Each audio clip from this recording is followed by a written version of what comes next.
Rain hammered the windows of Ashcombe Hall so hard that the glass shook, and 6-year-old Lily Whitmore was not in her bed. Eleanor Marsh found the small door to the nursery open and the bed empty, the blanket thrown back as if the child had left in a hurry, and her heart dropped into her stomach before she even called out the girl's name. "Lily," she shouted, running down the cold stone corridor with a candle shielded in her hand, wax dripping hot onto her fingers.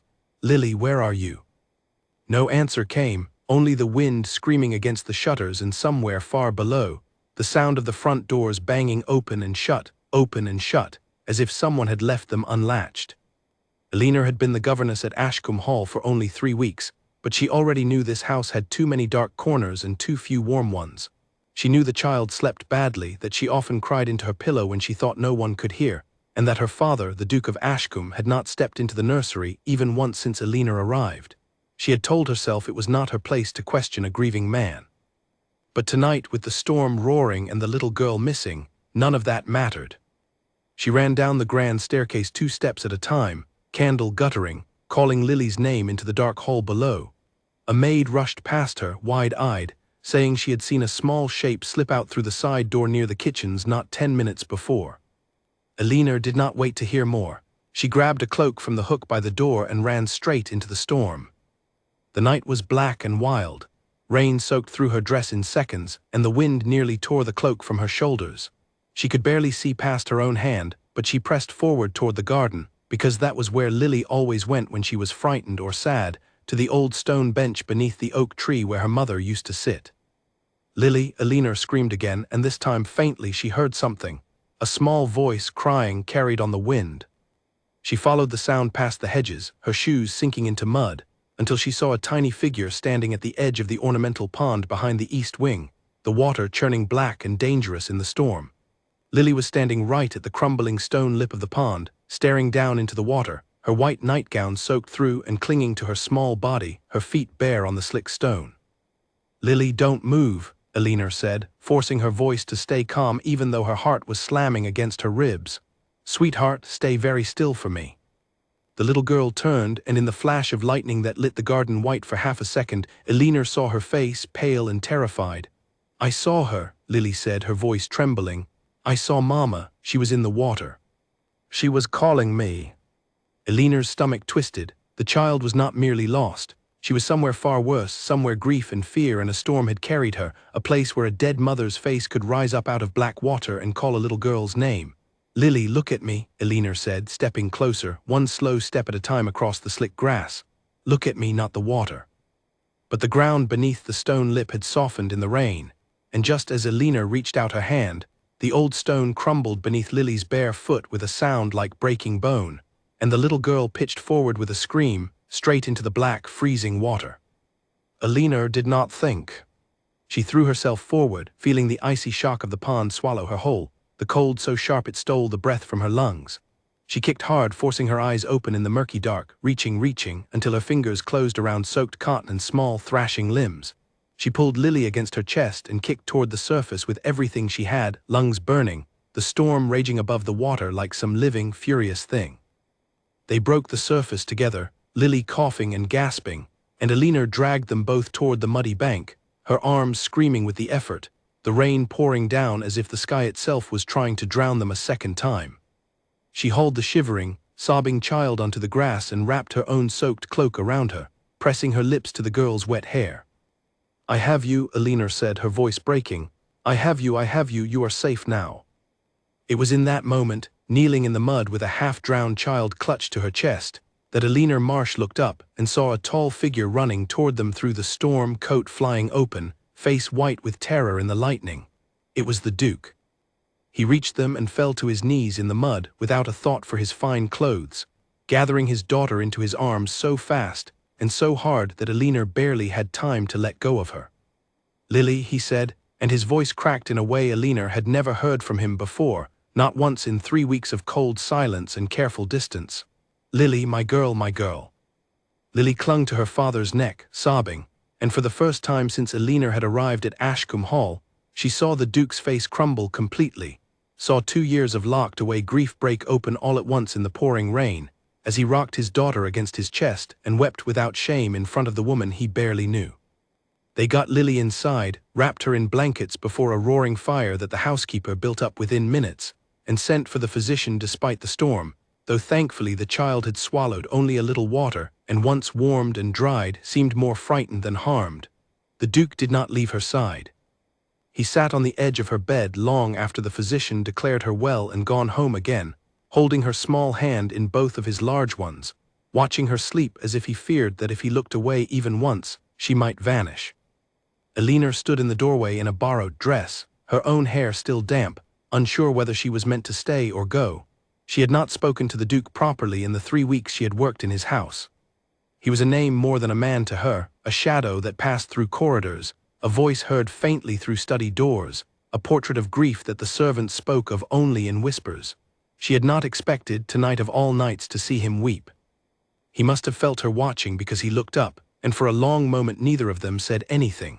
His eyes were red-rimmed, his dark hair plastered to his forehead, his fine coat ruined with mud and pond water, and yet there was something in his face Elinor had not seen before, something raw and unguarded. "You saved my daughter's life," he said quietly. "You went into that water without a moment's hesitation." "I would do it again without hesitation, Your Grace," Elinor said, and meant every word. He looked down at Lily's sleeping face, brushing a strand of damp hair from her forehead with a gentleness that surprised her. "She said she saw her mother," he said, so softly Elinor almost did not hear it. "In the water. She said her mother called her." Elinor stepped further into the room, no longer caring whether it was her place. "Children who have lost someone carry grief differently than we do, Your Grace. They do not always have words for what they feel, so sometimes it comes out sideways, in dreams, in fears, in stories about seeing someone who is gone." She hesitated, then added more gently, "I think Lily has been carrying a great deal alone." The Duke's jaw tightened, and for a moment Elinor thought she had overstepped, that he would send her from the room with a cold word the way she imagined he had sent away every governess before her. Instead, he let out a long, shaking breath, and something in his shoulders seemed to give way. "I have not been a father to her," he said, so quietly it was almost lost beneath the crackle of the fire. "Not since her mother died. I could not look at her without seeing my wife's eyes staring back at me, and it was easier, God forgive me, it was easier to simply not look at all." Elinor said nothing. She understood in that moment that the man before her was not cold at all, not truly. He was drowning in his own way, just as surely as his daughter had nearly drowned in the pond outside, and he had been drowning silently for 2 long years, while everyone around him mistook his grief for indifference. "Tonight," the Duke went on, his voice rough, "I almost lost her, and I realized I know almost nothing about my own child. I do not know her favorite color. I do not know what stories she likes best. I did not even know she comes to this garden to sit near her mother's memory." He looked up at Elinor then, and his eyes were full of something like shame. "You know these things. In 3 weeks you have learned more about my daughter than I have learned in 2 years. It is my duty to know her, Your Grace," Elinor said gently, "but it is your right to know her too if you will only let yourself." He was quiet for a long moment, watching his daughter's chest rise and fall in the firelight. Then almost to himself he said, "She used to laugh so loudly it filled the whole house. Margaret always said Lily's laugh was the truest music in Ashcombe Hall." He swallowed hard. "I have not heard her laugh, not truly, in 2 years, not since before." "She still knows how," Elinor said. "I have heard her laugh in the nursery, over silly songs and small jokes. She has not forgotten how, Your Grace. She has simply been waiting for someone to laugh with her again." Something shifted in the Duke's face at those words, something that looked almost like hope breaking through a very old and very heavy cloud.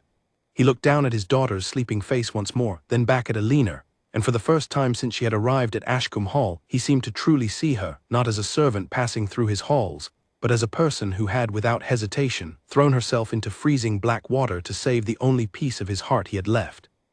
"Miss Marsh," he said quietly, "thank you, not only for tonight, though I owe you a debt I do not know how to repay, but for seeing my daughter these past 3 weeks, when I could not bring myself to."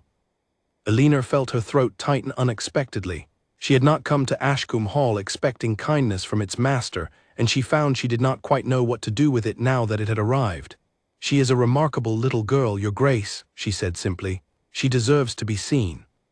The Duke nodded slowly, and something passed between them in the firelit quiet of that room, something neither of them yet had a name for, but something that neither of them would forget.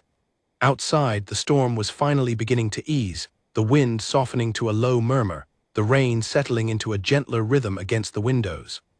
Inside, in a room warmed by firelight and framed by two people who had both, in different ways, nearly lost everything that night, something small and fragile had quietly begun. It would be many weeks before either of them understood what that night in the storm had truly started. But from that moment on, nothing at Ashcombe Hall would ever be quite the same again. Morning came softer than the night before, the sky washed pale grey after the storm, and Elena woke early out of habit, her limbs aching from the cold water she had thrown herself into only hours earlier. She dressed quickly and went straight to the nursery, half expecting to find Lily shaken and pale, unwilling to leave her bed. Instead, she found the Duke already there, sitting in the small chair beside his daughter's bed, still in yesterday's rumpled clothes, his eyes red from a night without sleep, listening as Lily told him, in great and serious detail, about the little wooden horse Elena had carved for her from a broken chair leg. "His name is Chestnut," Lily was saying, holding the crude little toy up for her father's inspection. "He has only 3 legs because Miss Marsh said a horse with 3 legs is braver than a horse with 4, because he has to try harder." The Duke turned the little wooden horse over in his large hands, and Elena saw the corner of his mouth lift, just slightly, the ghost of a smile that looked unpracticed and a little uncertain, like a muscle that had gone unused for far too long. "Is that so?" he said. "Well then, Chestnut must be the bravest horse in all of England." Lily giggled, and the sound of it, bright and unguarded, seemed to catch the Duke off guard. He looked at his daughter as though she had handed him something precious and fragile, something he was almost afraid to hold too tightly. Elena lingered in the doorway, not wanting to intrude on the moment, but the Duke noticed her and beckoned her in with a small nod. "Miss Marsh," he said, standing, smoothing his ruined coat as though only now remembering how disheveled he looked. "I find myself without the first idea of how a father ought to spend a morning with his daughter. I wondered if you might instruct me." It was such an unusual request, coming from a man who held one of the oldest titles in the county, that Elena almost laughed with surprise. But there was nothing foolish in his eyes, only a quiet, earnest need, the need of a man trying to relearn something he had once known by heart and had let slip away out of grief. "There is no great mystery to it, Your Grace," Elena said carefully. "Lily does not need grand gestures, she needs small ones repeated often, a story read aloud, a walk in the garden where you ask her what she notices, questions about her day asked and truly listened to." The Duke nodded slowly, as though committing each instruction to memory the way he might a matter of a state business, and Elena found herself unexpectedly moved by the seriousness with which he took it. That morning, for the first time in longer than any of the staff could remember, the Duke of Ashcombe sat on the nursery floor with his daughter and let her arrange his cravat askew, while she narrated an elaborate story about a lost prince and a forest full of talking foxes. Elena busied herself nearby, mending a torn hem, and found herself glancing up again and again, unable to look away from the sight of that tall, solemn man folding his long legs onto a child-sized rug, listening with rapt attention to a story that made no sense at all, laughing softly, actually laughing, when Lily insisted the foxes wore tiny crowns made of acorns. Word of the near tragedy in the storm spread through the household quickly, as such things always did, and by the time Elena came down to the servants' hall for her midday meal, she found herself the subject of hushed, admiring conversation. The housekeeper, a stern woman named Mrs. Coventry who had barely spoken 2 words to Elena in 3 weeks, pressed an extra portion of bread and cheese into her hands and told her gruffly that Ashcombe Hall was lucky to have her. Elena accepted the kindness with quiet surprise, unused to being noticed at all in a house that had, until last night, treated her as little more than a fixture of the nursery. But not everyone in the house was pleased. Lady Augusta Price, the Duke's aunt, who had come to stay at Ashcombe Hall some months earlier to oversee the household in her nephew's grief-stricken absence from society, watched the growing warmth between the Duke and his young governess with narrowed, calculating eyes. She was a formidable woman, tall and sharp-featured, with a voice that could cut through stone, and she had very particular ideas about what was proper for a man of the Duke's standing. She found Elena that afternoon in the corridor outside the library, arms full of Lily's freshly laundered linens, and stopped her with a raised hand and a look that made Elena's spine straighten instinctively. "Miss Marsh," Lady Augusta said, her tone pleasant on the surface and cool underneath, like ice water poured slowly over stone, I understand we are all very grateful for your bravery last night. Truly, it was a heroic act and I do not diminish it." She paused, letting the silence stretch just long enough to be uncomfortable. "But I would remind you that gratitude, however deeply felt, has a way of blurring lines that ought to remain quite clear. You are the governess in this house, Miss Marsh, not a member of the family, however warmly my nephew may currently feel toward you." Elinor kept her chin level, though her cheeks warmed. "I have never imagined myself to be anything but the governess, my lady," she said evenly. "My only concern is Lily's welfare." "See that it remains so," Lady Augusta said, and though her smile did not waver, there was steel beneath it. "My nephew is a duke, Miss Marsh. He will marry again in time, and when he does, it will be to a woman of appropriate standing, someone who can secure the family's position, not a governess, however brave, however well-meaning." She let her gaze travel once coolly over Elinor's plain dress, before continuing down the corridor without waiting for a reply. Elinor stood alone in the hallway for a long moment after Lady Augusta had gone, her arms still full of linens, her heart beating a little too fast. She told herself it did not matter, that Lady Augusta's warning changed nothing, because she had never once imagined herself as anything more than what she was, a governess hired to care for a grieving little girl. And yet the words lodged themselves somewhere beneath her ribs and stayed there, an uninvited seed of doubt that she could not quite shake loose, no matter how firmly she reminded herself of her place. That evening, however, doubt gave way to something warmer.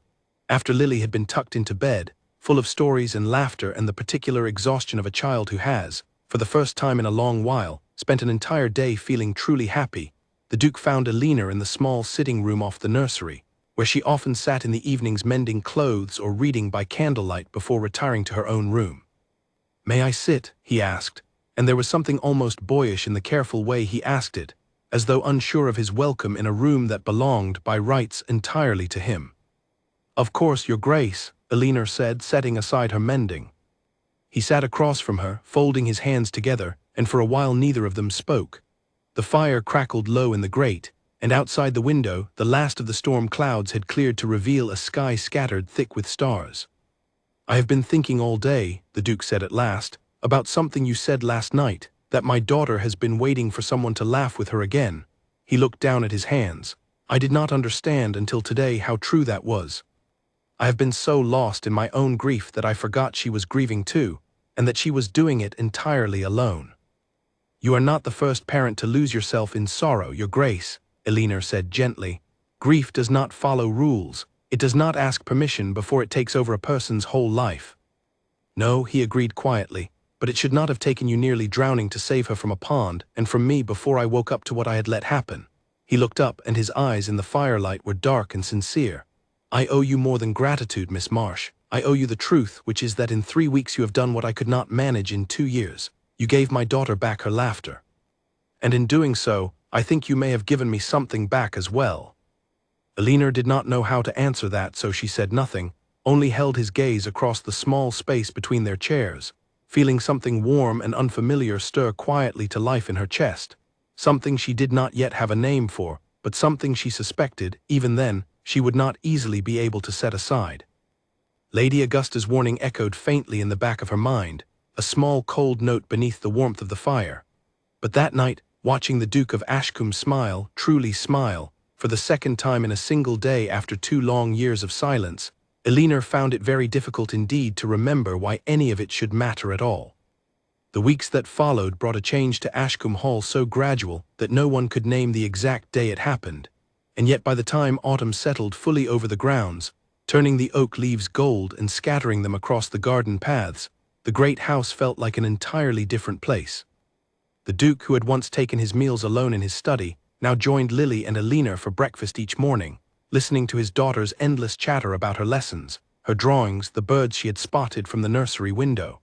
He learned slowly and deliberately the small details of his own child's life, the way another man might study a foreign language, with careful attention and quiet patience.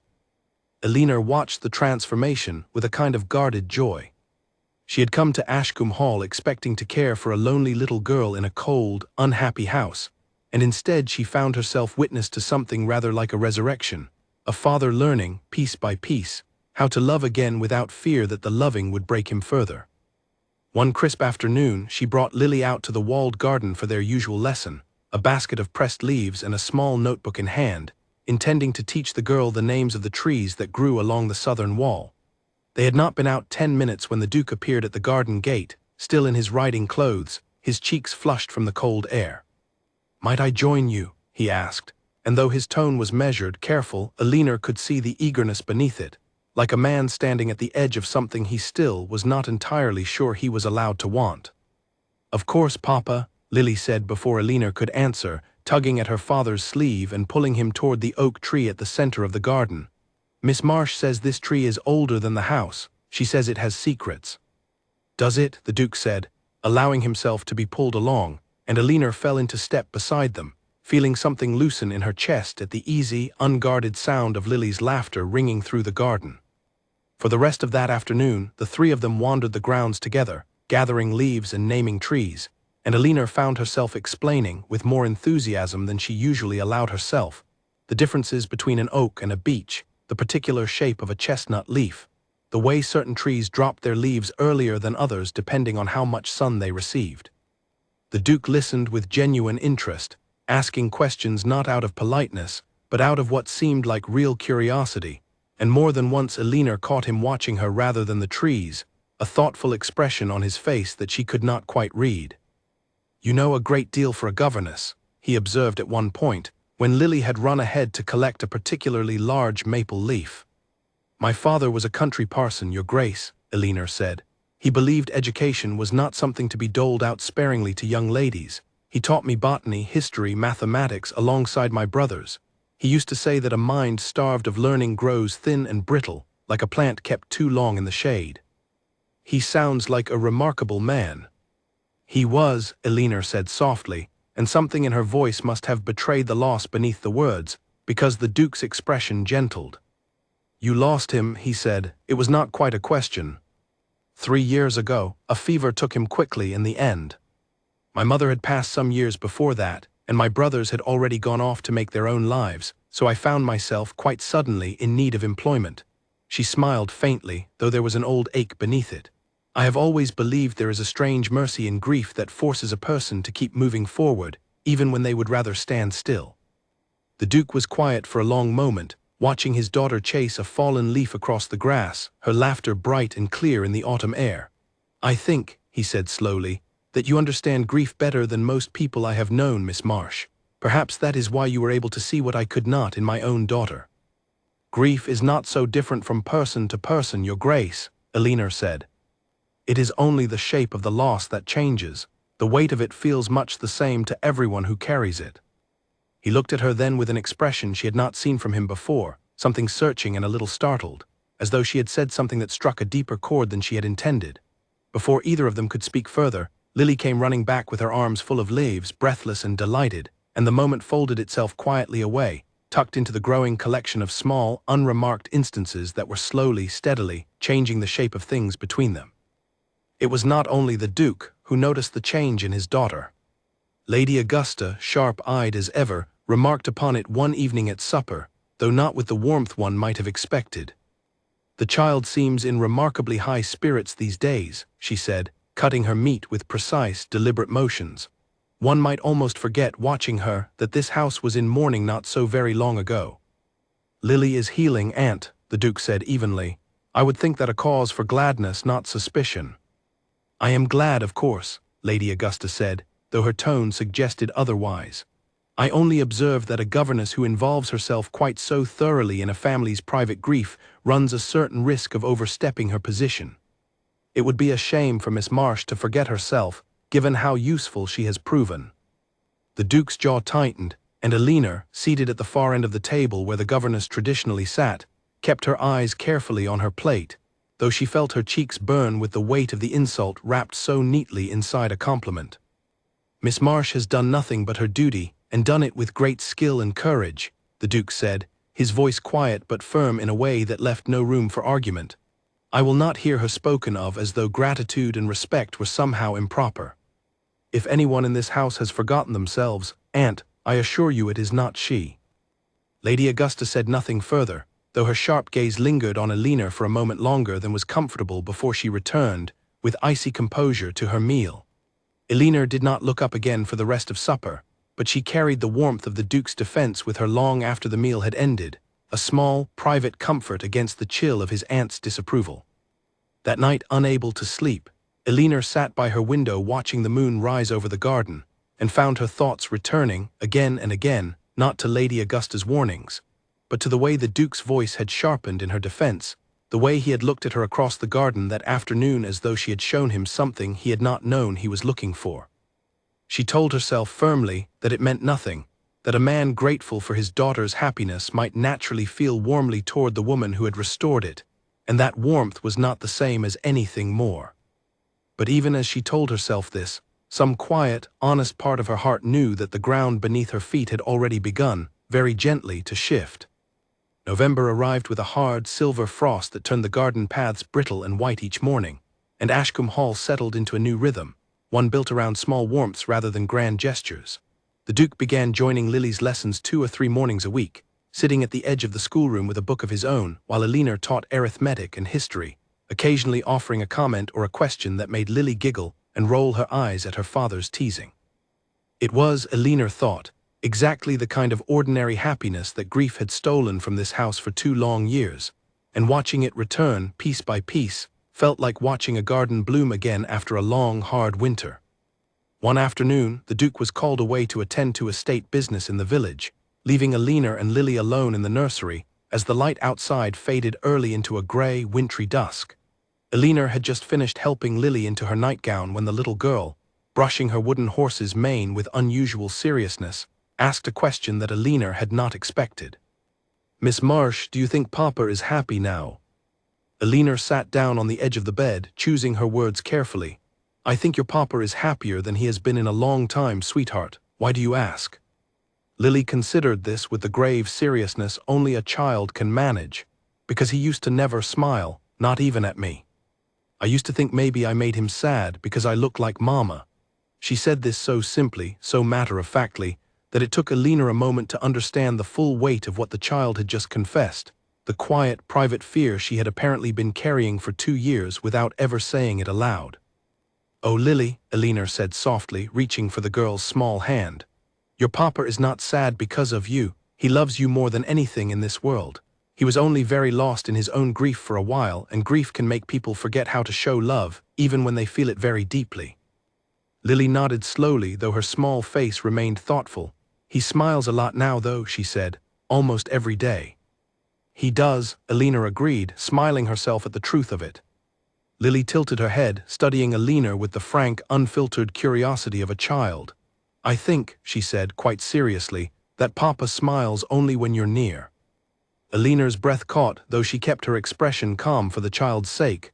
"What do you mean, sweetheart?" "I watch him," Lily said simply, as if this were the most obvious thing in the world.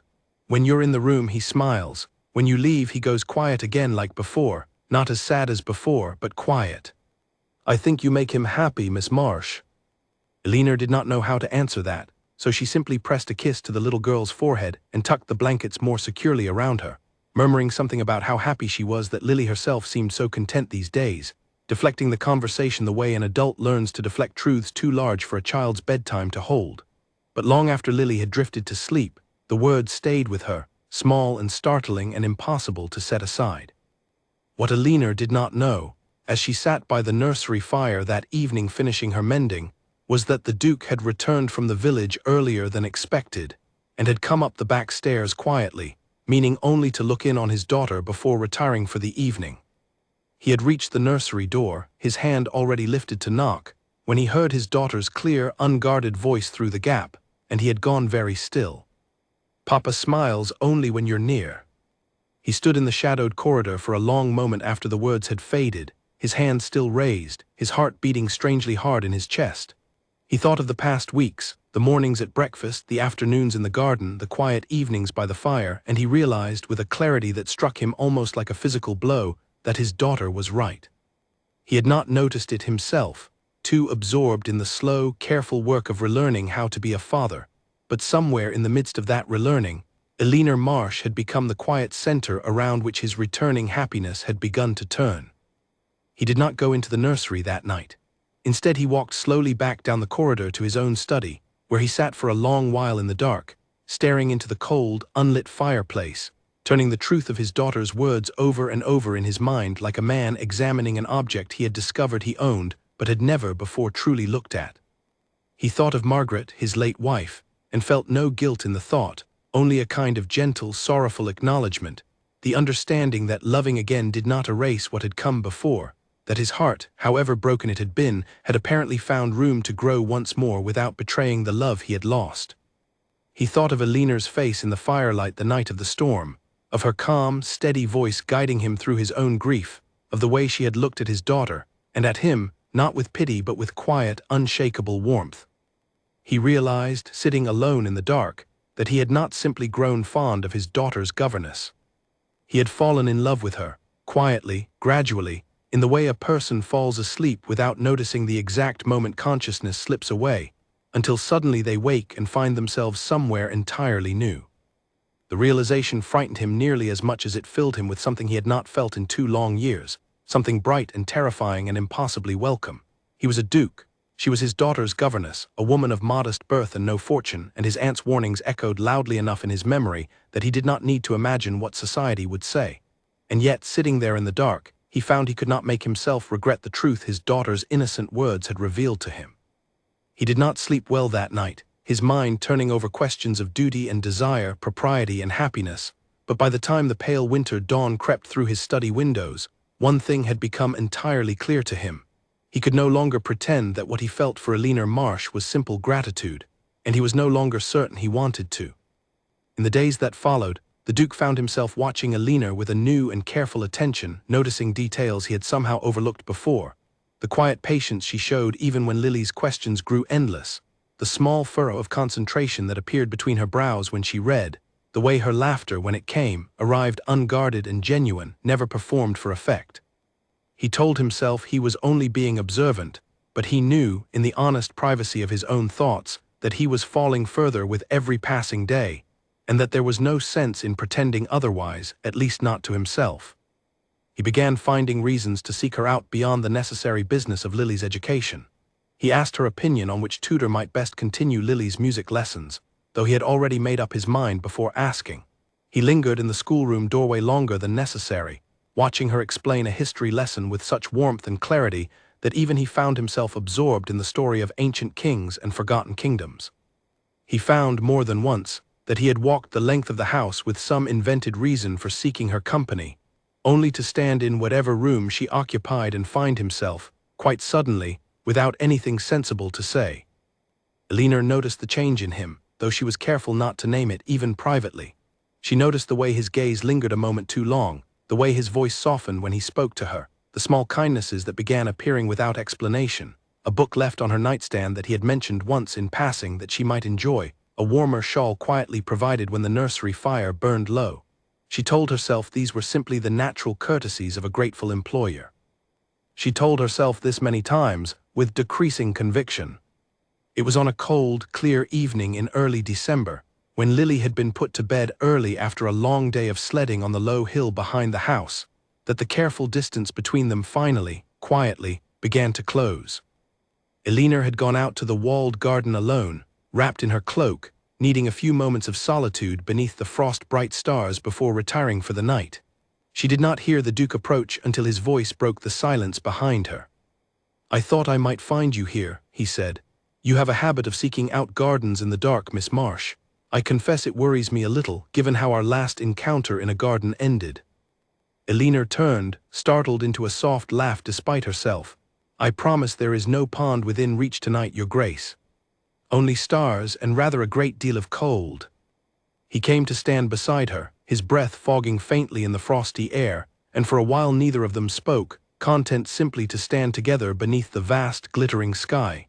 It was Eleanor who broke the silence first, though she had not quite intended to. "You seem different lately, Your Grace," she said carefully. "Lighter somehow. I hope you will forgive my saying so." The Duke was quiet for a long moment, and when he spoke, his voice carried a weight she had not expected. "I overheard something some weeks ago that I have not been able to set aside since. Lily said something to you one evening that I happened to hear through the nursery door." Eleanor's stomach dropped, understanding immediately what he must mean, though she said nothing, waiting. "She said I only smile when you are near," the Duke said quietly, turning to face her fully now. "And she was right, Miss Marsh. I did not know it myself until I heard her say it, but she was entirely right." Eleanor's heart began to beat very fast, and she found she could not quite meet his eyes, though she felt his gaze steady upon her. "Your Grace, Please," he said gently, "let me say this while I have found the courage to. I have spent 2 years believing myself incapable of feeling anything but grief. I built walls around my heart so thoroughly that I forgot even how to be a father to my own child. And then a storm brought you both into that garden, and you pulled my daughter from the water without a single moment's hesitation, and something in me that I thought had died along with my wife began very slowly to wake again." He paused, his voice unsteady with an honesty she had not heard from him before. "I did not intend to fall in love with you, Miss Marsh. I do not think a man ever intends such things. But I have, and I find I can no longer pretend otherwise, whatever difficulties it may bring." Eleanor stood very still, the cold forgotten entirely, her heart pounding so loudly she was certain he must hear it in the silent garden air. "Your Grace," she said finally, her voice barely above a whisper, "you must know what your aunt would say, what society would say. I am no fitting match for a duke." "I know precisely what my aunt would say," he said, and there was something almost defiant in the set of his jaw now. "I have heard it already more than once, but I find, Miss Marsh, that I have spent 2 years letting fear and grief dictate the shape of my life, and I am tired of it. I would rather risk my aunt's disapproval and society's than spend another 2 years pretending I do not feel what I feel." Eleanor's eyes filled unexpectedly with tears, though she was smiling even as they fell. "I have tried very hard," she admitted softly, "not to feel the same. Your aunt made it quite clear what my place in this house ought to be." "Your place," the Duke said, stepping closer, his voice low and certain, "is wherever you choose it to be, Eleanor, not where my aunt decides it and not where society decides it either." It was the first time he had used her Christian name, and the sound of it, spoken so gently, undid something in her that she had been holding carefully together for weeks. He did not press further that night, understanding with a tenderness that surprised her that such a declaration required time to settle, that she needed space to consider what it might mean for her position, her reputation, her entire future, before any promise could be made between them. But as they walked back toward the house together beneath the frozen stars, their hands brushing once, briefly in the dark, Eleanor knew that whatever careful distance had once existed between the Duke of Ashcombe and his daughter's governess had that night been quietly and irrevocably closed. Word of the Duke's growing attachment to his daughter's governess did not stay quiet for long, not in a household as closely watched as Ashcombe Hall, and it was scarcely a week later that Lady Augusta summoned Eleanor to the small sitting room she had claimed as her own since arriving at the estate, her face set in an expression that made Eleanor's stomach tighten with dread before a single word had been spoken. "Sit down, Miss Marsh," Lady Augusta said, though her tone made it clear this was not truly an invitation. Eleanor sat, her hands folded carefully in her lap, and waited. "I will not waste time pretending I do not know what has been happening in this house," Lady Augusta began, her voice cold and precise. "My nephew looks at you the way a starving man looks at bread, Miss Marsh, and I do not blame you entirely for encouraging it, given the position such an attachment might offer a woman of your circumstances. But I must ask you to consider, seriously and honestly, what such an attachment would cost him." "I have never sought to encourage anything improper, my lady," Eleanor said quietly, though her heart was pounding. "Perhaps not deliberately," Lady Augusta allowed, though her tone suggested she did not entirely believe it. "But consider the reality of what you are contemplating. My nephew holds one of the oldest titles in England. There is already talk, quiet talk for now, of a match between him and Miss Vivian Ashford, whose family connections would secure the estate's position for a generation and strengthen alliances that matter a great deal more than either of you seem inclined to consider. If Julian marries a governess, however brave, however well liked by his daughter, he invites scandal, ridicule, and the slow erosion of everything his family has built over centuries. And you, Miss Marsh, would spend the rest of your life as a subject of whispers in every drawing room in England, forever seen as the woman who trapped a grieving duke in a moment of weakness." Eleanor felt the words land like blows, each one calculated to strike precisely where doubt might already exist. "I have never wished to trap anyone, my lady. If his grace has formed an attachment to me, it was not through any design of mine." "Design or not, the effect is the same," Lady Augusta said, rising from her chair, signaling that the conversation had reached its end. "I ask you to think very carefully, Miss Marsh, about what true love for this family would actually require of you. Sometimes the greatest kindness a person can offer is to remove themselves before their presence causes lasting harm." Elinor left the room shaken, the weight of Lady Augusta's words settling over her like a stone she could not set down. She did not see the Duke again until supper time, and though he greeted her with his usual warmth, she found herself unable to meet his eyes with the same openness as before, the shadow of his aunt's warning pressing heavily against her heart. The situation grew worse before it grew better. 2 days later, a letter arrived from London announcing that Lord Pembroke, an old family friend and political ally of considerable influence, would be visiting Ashcombe Hall within the fortnight, bringing with him his goddaughter, Miss Vivian Ashford, a young woman of excellent family and considerable fortune, whom Lady Augusta made no secret of hoping the Duke might come to regard favorably. The household buzzed with quiet preparation, and Elinor found herself, for the first time since arriving at Ashcombe Hall, feeling entirely out of place within its walls, a governess suddenly and painfully aware of exactly how far beneath a duke's proper company she truly stood. It was Lily, in the end, who forced the matter into the open, in the unguarded, honest way only a child could manage. She had overheard enough of the servants' whispered conversations to understand, in her own 6-year-old fashion, that something was wrong, that the warmth that had returned to her house in recent months was somehow threatened. And one evening, as Elinor tucked her into bed, the little girl asked the question with a directness that stole the breath from Elinor's lungs. "Is Papa going to marry the lady who is coming to visit? Aunt Augusta says she would make a proper duchess." Elinor's throat tightened painfully. "I don't know what your papa intends, sweetheart," she said honestly. "That is not something either of us can decide for him." Lily's small face crumpled, and to Elinor's dismay, tears welled up in the child's eyes. "I don't want a different mama," she said, her voice trembling. "I want you to stay. Papa only smiles because of you, Miss Marsh, and if you go away I think he'll be sad again, and I'll be sad too." Elinor gathered the little girl into her arms, her own eyes stinging with tears she refused to let fall in front of the child, and held her close while Lily cried softly against her shoulder, all the fear she had been quietly carrying finally spilling free. "Whatever happens," Elinor murmured into the girl's hair, though her voice shook with an uncertainty she hated to admit even to herself, "I promise you that you are loved, Lily. That will never change, no matter what else does." It was not, she knew even as she said it, quite the reassurance the child needed. But it was the only honest thing she had left to give. What Elinor did not know was that the Duke himself had stopped just outside the nursery door on his way to say good night, and had heard every word his daughter spoke, the raw, unguarded fear in her small voice landing on him with far greater force than any of his aunt's careful warnings ever had. He stood in the dark corridor for a long moment, his hands clenched at his sides, and made in that moment a decision he had been circling for days without quite allowing himself to land on it fully. He would not let fear, his aunt's or society's or even his own, decide the shape of his family's happiness for a second time. Lord Pembroke and Miss Vivian Ashford arrived at Ashcombe Hall 3 days later, filling the great house with the particular bustle of formal visitors, fine carriages, and carefully arranged conversation. Miss Ashford proved, to Elinor's quiet dismay, to be perfectly pleasant, elegant, and well-spoken, with none of the coldness Elinor might have found easier to resent.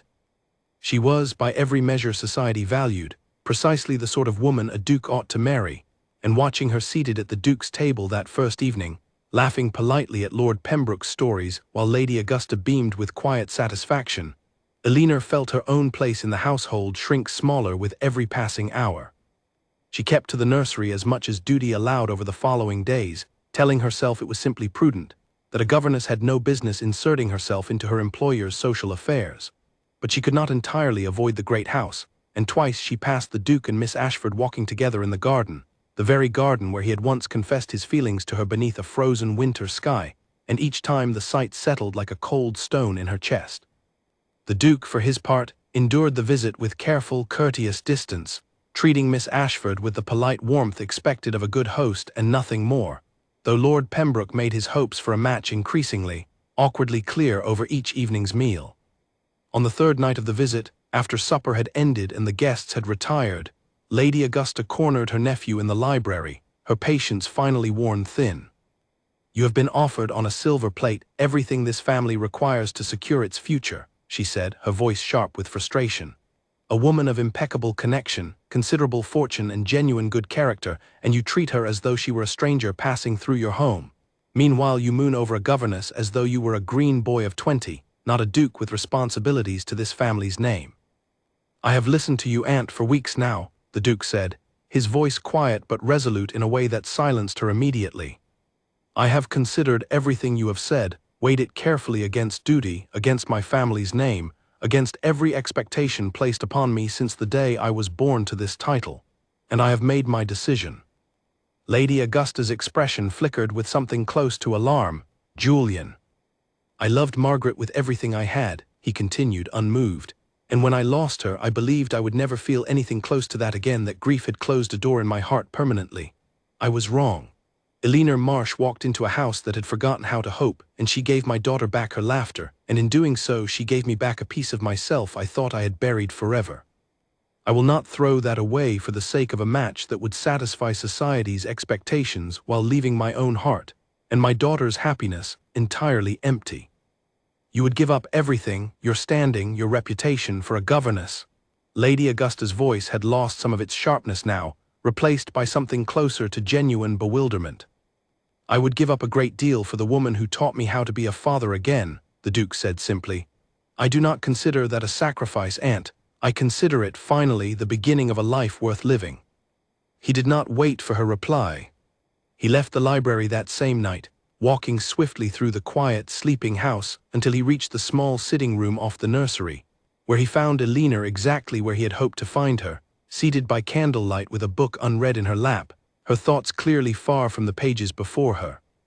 Your Grace, she said, startled, rising quickly from her chair. It is late. Is something wrong? Everything is, at long last, entirely right, he said, and there was something in his voice, warm and certain and utterly unguarded, that made her heart still.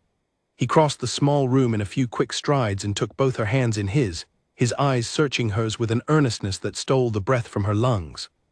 Eleanor, I have spent 3 days watching Lord Pembroke parade a perfectly suitable young woman before me, and I have felt nothing, nothing at all, because everything I want, everything my daughter wants, is already here in this house, and I have been foolish enough to let fear keep me from saying so plainly.